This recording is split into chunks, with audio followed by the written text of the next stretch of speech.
Hey there, Middlers, strategy battle gamers. So I'm here with part two. I'm probably only going to do 2 parts because I pretty much own everything else I need. I might do some Wildman eventually, but the Dunlandings. So I made a Games Workshop order for some Dunlanding Warriors, and then I made a Forge World order for some Huscarls and some Riders. And in the mail, about 2 days later, I did get some Dunlanding Riders and some Dunlanding Huscarls. So, I would like to build a little small Dunland army to go with my Isengard, because kind of the way I see it, they're 2 different armies. Big thing about these models, though, in particular, these riders, they are actually very expensive models. In my opinion, for a horde army, these things needed to be half the price, if more, because they're like, I think it's $40 for 2 models. Yikes. And they look very similar to like a Son of Ale or something of that nature, so you could probably proxy if you really wanted to, but I wanted to have the actual models because that's how I roll. I like to have the actual models. You can see on their bases, they have some Rohan shields, and they just look super cool. So I'll start with them. And they come in a lot of parts. Oh boy. Here's the instructions as the Forge World stuff goes. And these models came out in Rohan. And they are absolutely gorgeous models.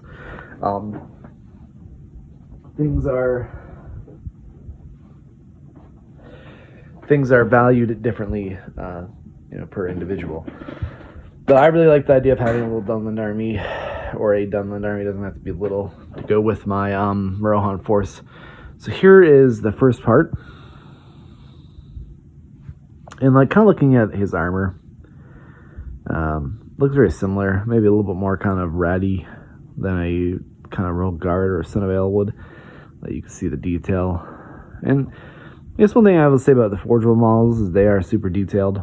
After working on the metal Dunlandings, though, I will say that the Dunlanding models are outstanding. Here's the other one. 1 pack comes with 2. Here are their axes. Here's the other horse. I don't know if I showed them, but here's the other horse. Very well detailed horse. He has some fur under the saddle. Kind of a rustic looking horse. Maybe they were raided off some Rohirrim.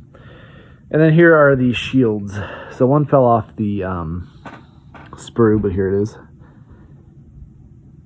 And aesthetically, I'm dropping everything. There's the back. I will get that shield. What's this? Oh, horse legs. I dropped that too. So yeah, it comes in a lot of pieces. For cavalry models, I'm not really too used to that. I'm used to Rohan models or the plastic kits where it's like 2 pieces, easy to put together. I can't wait to put the kit together, then paint and use it. But yeah, it's a pretty tough pill to swallow for those guys.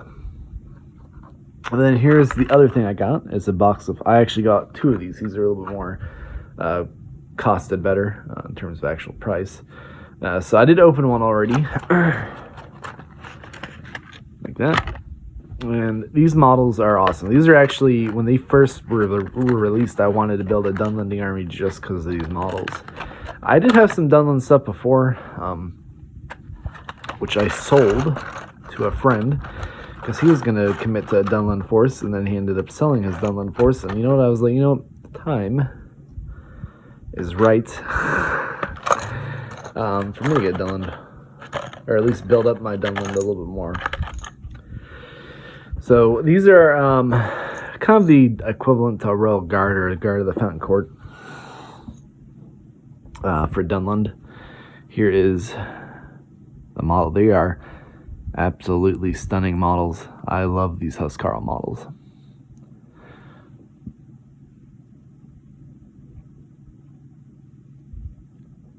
Here's the first one, and they are on numbered sprues.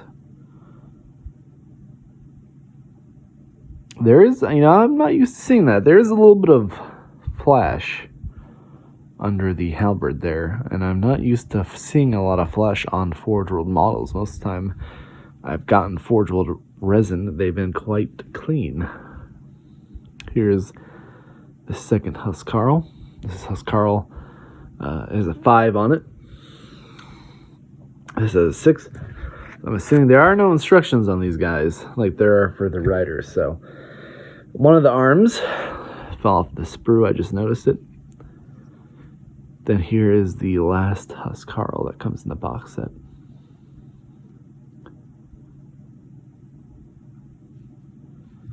And it does come with 3 bases.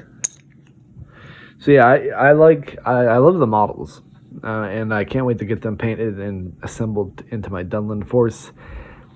If you want to build a Dunland army, I'd recommend doing it. If you want to build a Dunland army but you don't want to drop the money, you could proxy. But I will say, after kind of looking at the models, they are very well detailed. And I plan on perhaps getting 4 of them. I think my kind of 800 point list is going to have 4 of the Dunlanding riders.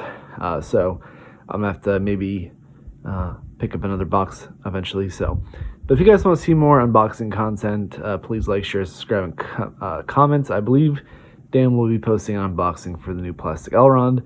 And enjoy your Middle Earth hobby.